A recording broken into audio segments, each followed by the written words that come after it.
Hi, Chloe. Can you hear me? Yes. Yes. Good. It's a little funny. The light. I have to adjust my background. Just a second. Yeah. How have you been? I think it's normal day. It's a normal day. A normal day. Yeah. So far so good.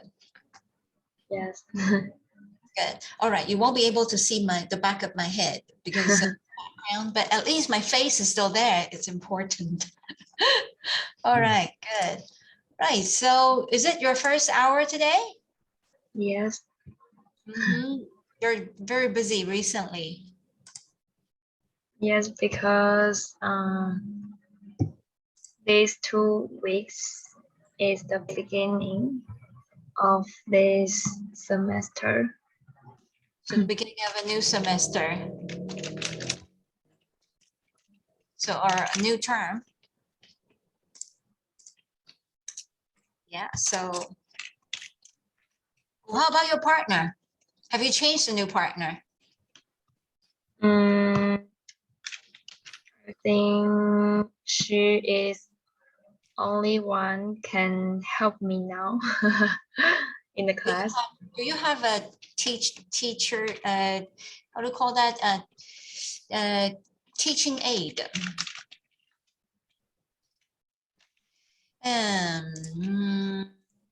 Assistant teacher. We don't have, we just 2 teachers in one class. So only one. Two teachers in one class. All right, so 2 teachers in one class. And so that is, and are you the major one? No, we are the main teacher. We take turn to be the major and the assistant. So you're the one of the major teachers. Yes. Yes, I am. And so let's see, and I'm looking for that term. Yeah, teaching assistant.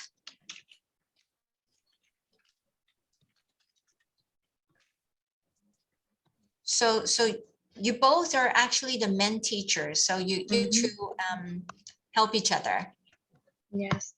So who's the men speaker? We take turn to be. So you take turns. Yes. Right. Good. So do you prefer to be the major one or you like to be the helper? I like to be helper. It's quite normal, isn't it? Sometimes taking on the responsibility as the main role for conducting a lesson or conducting a meeting is sometimes give you more pressure and workload for preparation before the meeting or the lesson. Yeah, so that's totally understandable. Totally understandable. Yeah, right. So unlike our online teaching, online class, well, I'm the only one. But I'm kind of used to it, so I'm fine. And I almost lose my sound now. You feel you're losing yourself? My sound, my voice. Oh, look, your voice. Oh, okay. I thought you said you nearly lost yourself. To lose oneself. 失去自我. Right. So you mean you almost lost your voice? Yes. Ah, right. So don't you have, this is a time to use a teaching aid, 教具. So don't you have a speaker or something like that? We have, but we want to wait for because now we just have 6 children. 6 children. 6 kids. 6 kids in class, and And total in our class is 16 kids. 15. So So only six going to the school so far, but you should totally have 15 of them, right? yes, Right. So why only 6 turning up? because of the pandemic, Oh, they so yes. Mm. they they make the limit for kindergarten. We just can have 50% children to Oh, yes, come to school 分流, now. right? Is it 分流? It's called 降载收托。 Huh? 降载。降载,降低负载. Is that right? Like that. Something like that. I'm trying to guess the meaning of it. 降载,降低负担的意思, right? Right. Okay. So 收托 means 托育. Is that right? Okay. So I can understand that. Yeah, kind of like that, right? And so so what about you and the other men teacher? Do you take turns too? Or there are still 2 of you in the lesson? Just 2 of us for So our class. Just the 2 of you. Yes. And well, we should not say just the 2 of you because you only have 6 kids to take care of, but there are two teachers, so that is actually a good thing. Now it's good thing, but in a few, I think in maybe next month or next 2 months. What is gonna be the change? Huh? What is gonna be the change? We have more and more children. Kids yes, coming. new term, new intakes. And in the past, for the beginning of the new semester, 16 kids come together and they cry together, and we just cry together. Yes, because that is their this is their first time to come to school, and and they cry together, and maybe 1 week after 1 week, and they come down, and we can have lesson. So because the first week is more like babysitting, is that right? Like that, but now six kids cry for 1 week, and then if the government said more we can we can lift children to come to school, and then they cry again, and then cry again. So always, we have a term for that. It's called separation anxiety. Always for every week is the first week for them. Because they need time to what do we call that? To get used to it. They're new, right? So it won't be easy. They need to get used to it. So this is the we call that the induction period. Can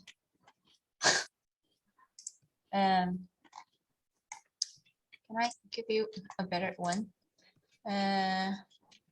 So because the meaning of this, or you can say introduction actually. So is the introduction period. So they're getting, they're getting used to it. Yeah, introductory period.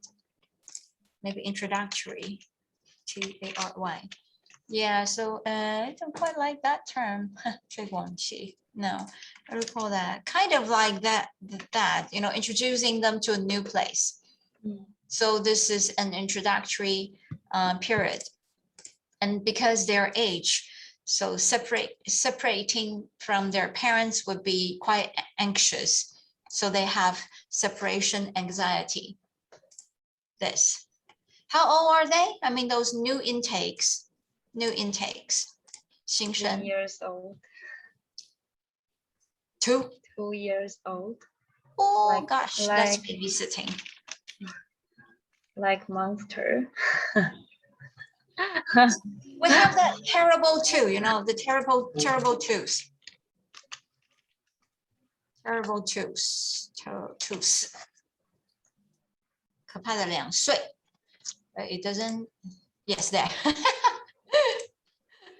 The terrible 2 years old, in short, is terrible 2s, because they get to have the ability to run a little bit, being able to stably walk and explore the world. And sometimes they don't just, walk around, run about. They also like to, we say in a nice way, we say they're exploring the world, but and down to the reality is actually they're trying to test the boundary, also test your tolerance. So they would do a lot of silly things, sometimes very dangerous, right? So do you have to cope with things like that, dangerous behavior?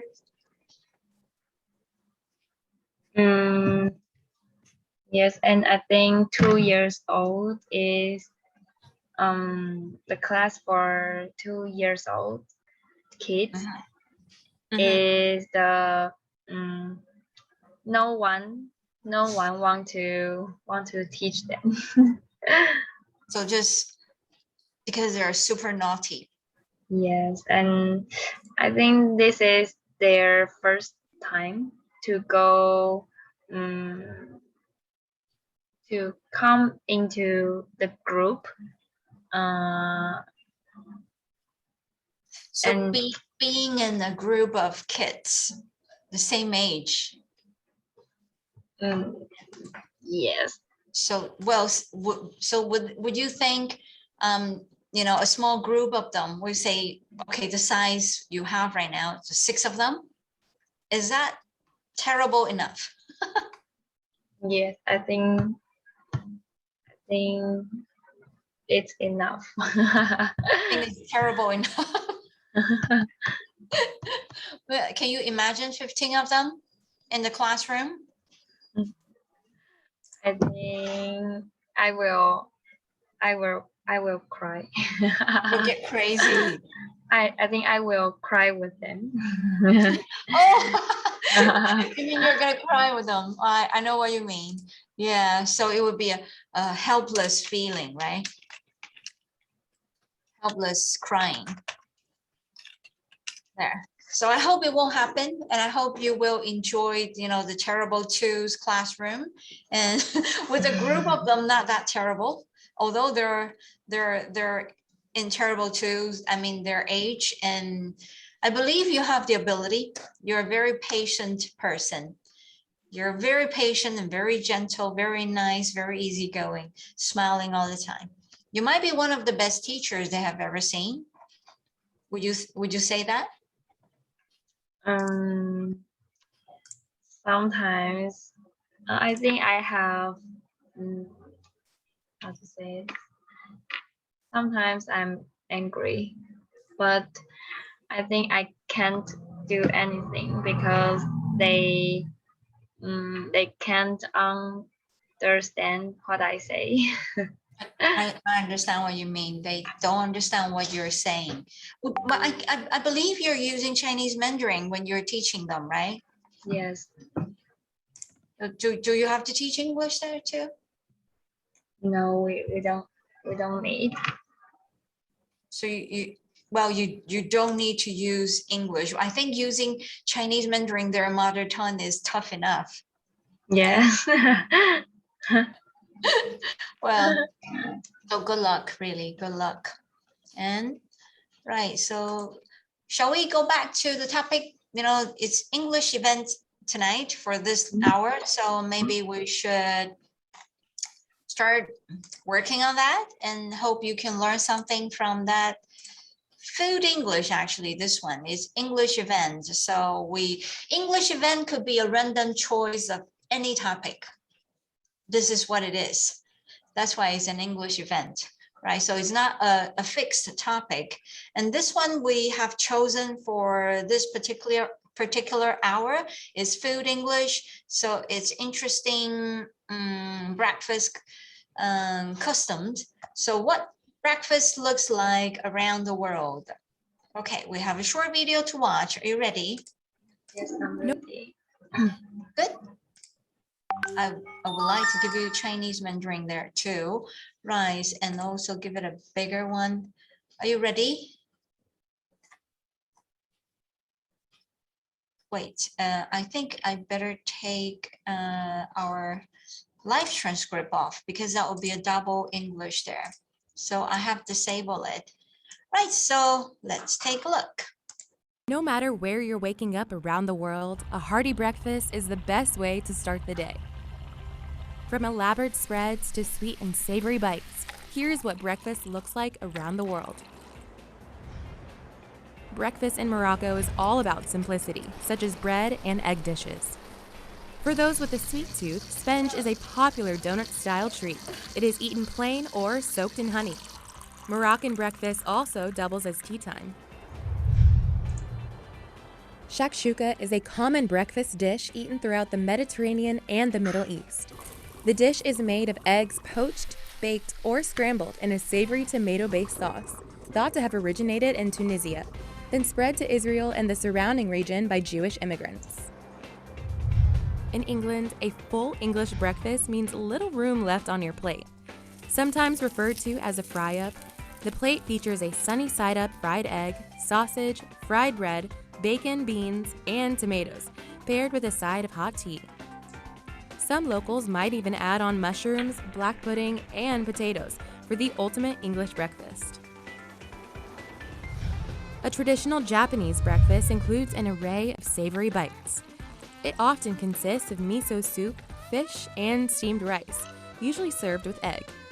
Natto, fermented soybeans mixed with soy sauce and mustard, is also eaten in the breakfast set. A Filipino breakfast starts with sour, sweet, and savory flavors of tapsilog. Thin slices of beef tapa are served with a fried egg and garlic fried rice. The beef is often marinated in soy sauce, calamansi juice, vinegar, sugar, and garlic. While meals vary across the country, breakfast in the United States tends to include a few regular go-tos. Americans enjoy chowing down on eggs, bacon, sausage, and starchy sides like toast or pancakes. The South Asian dish halva puri is beloved by people in both India and Pakistan. Puri, which is made out of wheat flour, is served deep-fried with chana masala, a spicy chickpea curry, potato and sweet milk, and semolina-based confection called halva. In Myanmar, sip on savory mohinga soup. This Burmese favorite is a rice noodle and fish soup with lemongrass, garlic, and catfish. It is considered to be the national dish of Myanmar. Breakfast in Turkey is an elaborate spread known as kahvaltı, which is a Turkish word for breakfast. It consists of fresh cheeses like feta and kashkaval, black and green olives, fresh baked white bread, fruit preserves, honey, sweet butter, and plenty of brewed black tea served in Turkish tea glasses. Colombia changua is a hearty soup made of milk, water, scallions, and eggs. This soup is garnished with cilantro and topped with a piece of stale bread called kalado, which softens in the changua. In Bulgaria, banitsa is a traditional flaky pastry eaten for breakfast. It is prepared by layering a mixture of whisked eggs and pieces of cheese between phyllo pastry, and then baked in an oven. It can be eaten hot or cold.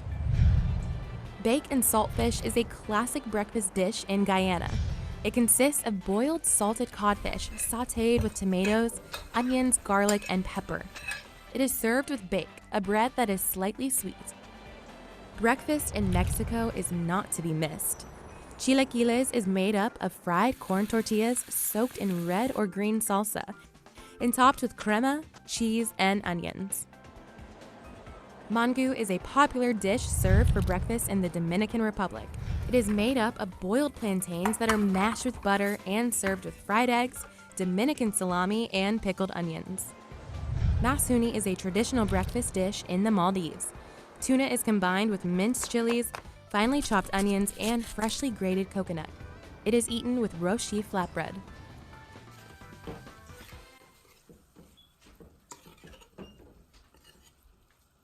All right, okay, so it has introduced a lot of interesting breakfast styles to us. Is there anything new that you have never ever seen before? You don't- There do you is hear me? Yeah. trend, something, many things. Many Many things things. are new to me. A lot of things are new to you. For example, The soup in Mian Dian. What is how to call Mian Dian? oh, right, okay, so you're talking about country, right? So that is Myanmar.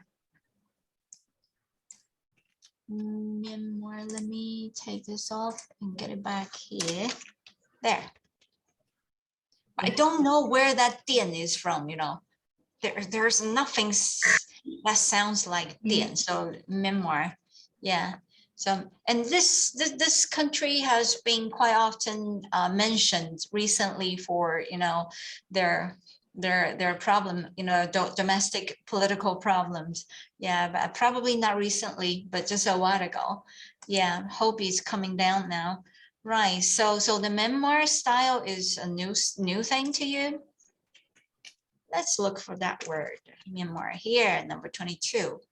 So in Myanmar, and then, okay, so only 2 lines. Do you want to read this, 22 to 24? In Myanmar, sip on savory mohinga Mahinga? soup. This Burmese favorite is a rice noodle and fish soup with lemongrass, garlic, and catfish. It is considered to be the national dish of Myanmar. Yes, Myanmar. Myanmar. Myanmar. Yeah, good. Right. So, well, you know what? There is somebody who's supposed to join us now, but I haven't seen that person. His name is Lin. And so let's see if he wants to join us. Anyway, so let's continue until he joins. Anyway, so there are so many different styles of breakfast around the world. And if we get back to our country, Taiwan, there are also many different styles of Chinese breakfasts.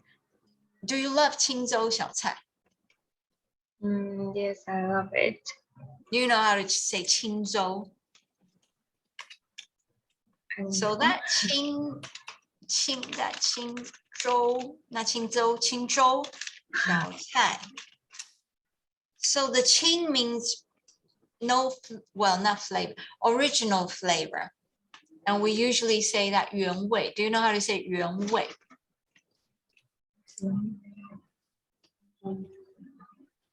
原味, 原味, that means plain. So plain means, well, directly explain it, it's no flavor.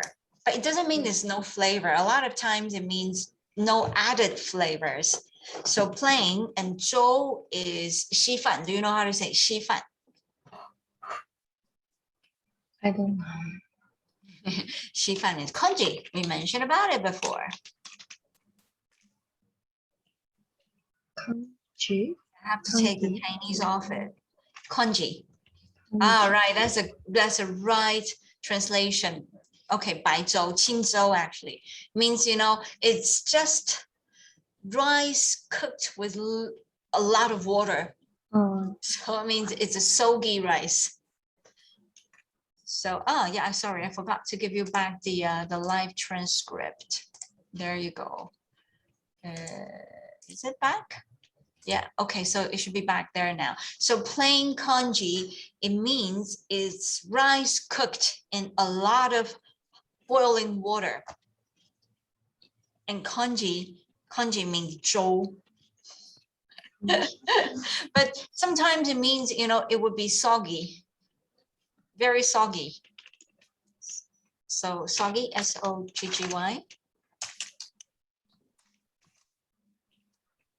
Yeah, so soggy means 很湿烂烂的, 湿湿软软的. So it won't be just that. Okay, yeah, soaking is a little different. Yeah, like soggy rice. Kind of, not really. You know what I mean? Like when you cook rice, when you put too much water, it gets too soft. Sometimes it's a little powdery. Yeah, powdery. But when you put plenty of water, like a soup, and that will make it congee, but you're not adding any extra flavors or seasonings, then we say that's plain congee. All right, so 清粥小菜 is for me, it's quite a nice choice. But just living in the UK, so breakfast would be a lot of times. I mean, if you go out, breakfast would mostly Western style, British style. Baked beans, 红豆, and black pudding, 黑血, black pudding. Black pudding 我们在台湾也有 What is that? You know 那个血的猪血糕. Oh. Black pudding is our 猪血糕, but it's Scottish. 苏格兰的猪血糕 is called black pudding. The same flavor. The same. I won't say it's the same flavor though, but the ingredient is pretty similar. You know, it's got animal blood. I guess it's pig blood. Yeah, I don't appreciate that. I'm sorry. So I have never ever bought that. But 猪血糕 in Taiwan, I'm okay. But here, it doesn't have rice. I think it's got something fatty, square thing inside. I don't quite like it. By looking at it, I know I'm not gonna like it. So I've never ever tried it. Yeah, and they call that 黑布丁, black pudding. Yeah. You see, 布丁 in our definition in Chinese society would be something sweet. sweet. Yes. Yeah. Yes. And they have something called Yorkshire pudding. Yorkshire pudding. Yorkshire pudding. Oops. Oh gosh. Come on. Yeah. So I want to show you that Yorkshire pudding. And also black pudding. So Yorkshire pudding is like this. I have a bag of my, and you know, in my house. It looks like that. Well, maybe like I don't want something shopping. I want, oh, I see. like 蛋挞. Images. Like 蛋挞. Really, not really. It's like a puff. It's like a puff, 像泡芙, but it's concave inside. Yeah, and it doesn't have much flavor. It's just baked, plain, flavored, non-flavored puff to me. But it's quite nice, quite nice. Crispy on the outside and soft in the inside. And you can put gravy or, you know, meat, veggie you like. Maybe I can look for like or that. some jam. You see, this is a dish they usually like sliced beef and potato mash. My son just did something. You want to show Chloe? Mango. Look, mango. A new Wow, way to eat mango. how to cut it? How did you cut it? Is it soft? Yeah. Oh, not quite soft though. Still nicer. Like that. The mango like this. Cut it in half. Cut it in half, and then I ripped the seed out. Oh, you just took it off. Yeah, I ripped it. Oh, really? Just a second, let me see how. Ah, this is the bottom bit. This is the top, right? That's clever. You That have to one, twist it. that one is clever. If you, you gosh, can you give me a tissue? I'm sorry, a wipey. Look at this one. Do you see that? Uh, It's seedless mango. uh, And and it's where? different than this one. Do you see that? Oh, You know how he where did it? Can you come here and show him? Show her. I don't know this. use spoon? Spoon? I just twist it, and then this one had the seed in it still, and I had to rip the seed out. So he ripped it off. Looks so easy. Yeah, there's some effort to dig the seed, you know, do they call that a seed? Yeah, the big seed out of it. That's a good way to try. I don't usually cut it that way. I can try. I usually, you know, slice it sideways. So Mhm. that'll be 3 pieces and one flat piece in the middle. And I don't take the skin off, but I slice it, you know, like cubes Mm, and then pop it open. yeah. Yes, the, that's very good. Can you make another one for Daddy? Okay. We have 3, right? Yeah. Yes, very good. So that's a new way to eat mango. Mm. And that might be easier because it usually takes me a while to, you know, to do the way I usually did. That's always good to try something new. It's very good. Right, so you've got your shower done? Yeah, and this and that, yeah. All right, so this is Yorkshire pudding. This is the way they, you know, in not Yorkshire, but in the UK, they usually have it this way, is a formal dish with, I'm not sure what that is though. What is that thing? That's acceptable. Yeah, so do you see that a sirloin, salang, sirloin stick there? So that's Neonan sirloin. Yes, sliced beef, and it's roasted. And that is a different shape of Yorkshire pudding. It's not concave inside. It doesn't have a hole. Mm. It's for me, it's really like a puff. 没有味道的泡芙, you know. Yeah, but that's something interesting. It's sometimes people use, they have it like breakfast too. Yeah. And black pudding is like that. You see that? Even darker. What's that? Look like sausage. Yeah, exactly. I find it very similar to sausage, but I'm not quite sure it's meaty. And I think I did try one bite once, long time ago. The first year I came here, I didn't know that's like a 猪血糕, so I bought it, and it's greasy and oily, 很油. I didn't like it, so I quit buying it. So it looks like that. You see that big Yeah. sausage? Do you see that white thing? What's that? Oil? Fat. Oh, I think it's pig fat. I don't like that.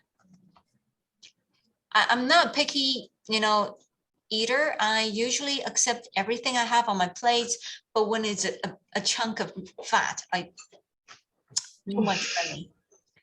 Disgusting. 恶心，会想吐的. No, I can't. Right. So but why there are many foreigners, they come to Taiwan and they are afraid to eat pig blood cake? Sorry, I just sneezed, so I had to mute myself. Yes, yes.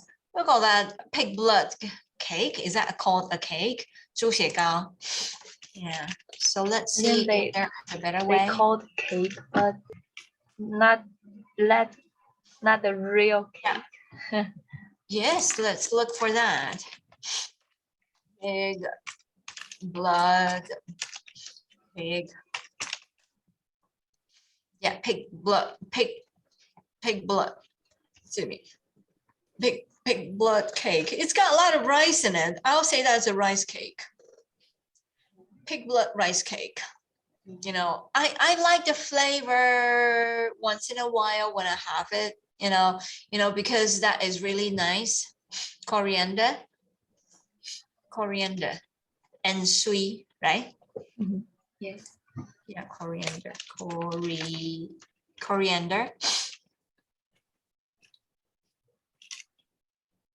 Yeah, coriander. Very nice flavor. 香菜.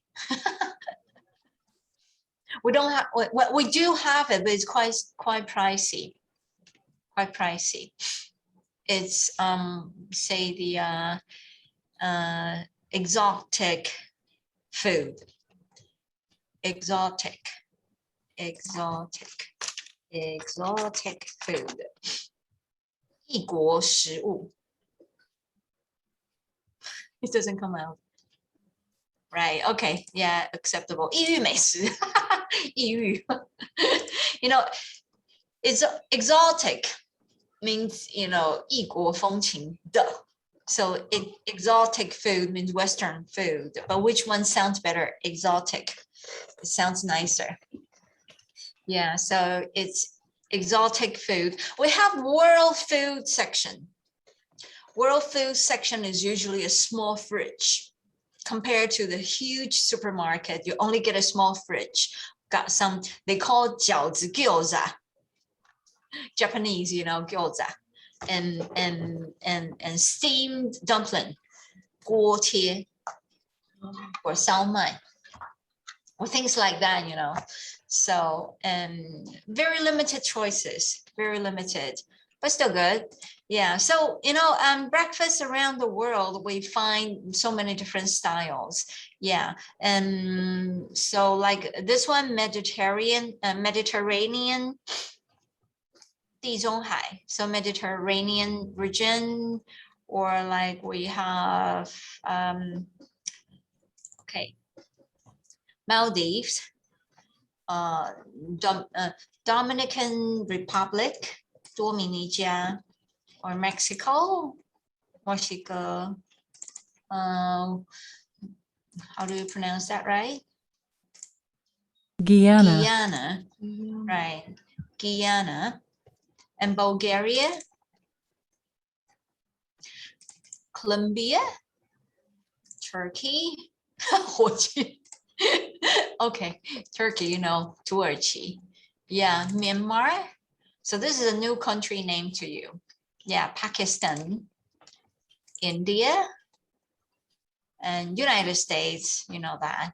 Yeah, Philippines, Japanese, Japan, England, Mediterranean, Morocco, and South Africa. Yeah, so there are so many different countries, and most of them mentioned are those countries we rarely go to. Yeah, especially the last part of this transcript. Yeah, so apart from Myanmar, like Colombia, Bulgaria, Guyana, Mexico, and Dominican Republic, and Maldives. So are they all new places to you? Yes.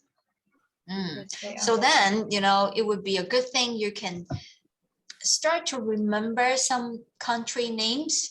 It will come in handy. Okay, it will be useful means come in handy. It will come in handy because you may need some of the country names when you mention about, yeah, I see this is a good translation, 派上用场. It may come in handy when you're in an interview talking about traveling, so even you haven't been there, but you can talk about those countries. Say, even I haven't been there, but I know their breakfast styles are so fascinating, and exotic food always interests me.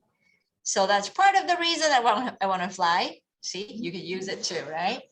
Well, because I like eating. And remember, you need to warm yourself up. Interview may come soon, you never know. Talking about interview before we wrap up today, did you apply that one we mentioned last time? Did you go for it? No. So don't want to or not sure about it? I want to try local airline. You want to try local airlines first? Yes. Yes. So keep looking and keep you know, positive thinking. It will come in handy one day when you get yourself ready, you know, and constantly collect a lot of useful factors that may come in handy in your, you know, soon coming interview. You will have to picture that may come next week, may come next month. You start to think about it, because a lot of predictions of this pandemic, the latest might be the same time next year or even early next year. Everything should go quiet. You know what I mean? And that means a lot of possibilities and chances will pop up. If you start to get ready, then it will be a little late. So start to warm yourself up from your mind, from your English ability. And I hope, you know, next year, sometime next year, you will be flying already. Okay? Stay hopeful. Stay hopeful. It's very important. A lot of people, they gave up, and you haven't. And that is precious. A lot of people gave up. A lot. Really, trust me, a lot of names I mentioned to you, like Sam, like one of a pilot applicant from a ground staff position from Eva Air. Can't remember his name. Sam, that's Sam. He gave up. And Ethan, he gave up. He wanted to be a pilot. Charlie, not giving up yet, but thinking about it. You know what I mean? Because waiting for so long could you know, it could burn your passion off. It's too tired to wait. It can be not just tiring, it could be desperate, you know, 很绝望的想抓住一点东西 but on the edge, 在这个边缘了。Right, so there is something different that you have with them. It's not just your personality, it's your action. You are still soaking yourself into this preparational environment to speak English constantly. They're not. So when we once in a while get in touch, and you could see their passion is fading, 消退. Their passion is fading because they no longer feel they will qualify. They don't even think they qualify now. How would they hope they can be qualified when they apply? Yeah, so that's the biggest difference. Your action is still ongoing, but for them, it's post. Yeah, it's nothing wrong, but then it's just different decisions that will take you to a different route. Yes, so stay hopeful, and I'm pretty sure something will show. All right. And any questions you want to ask before we wrap up for today? Everything good? Everything good today. Everything good. So what are you going to do after this? After this class, Yeah. I will go to sleep because I Going to will. bed straight away. Because I will, I need to wake up early Oh, tomorrow. yes, I forgot. Indeed, this is such a late hour. I forgot. Yeah, okay. Let you go and you have a good rest, right? And I'll look forward to seeing you again soon. All right. Okay, thank you. I know it won't be tomorrow because my tomorrow lesson will be 7 p.m. You're still commuting. Right. So take care. Have a good night's sleep. And we say this. 4 o'clock. Good night. Sleep tight. Don't let the bed bugs bite. Okay, thank you. Good night. Good night. See you tomorrow. I mean, see you Bye-bye. soon. Bye. Bye-bye.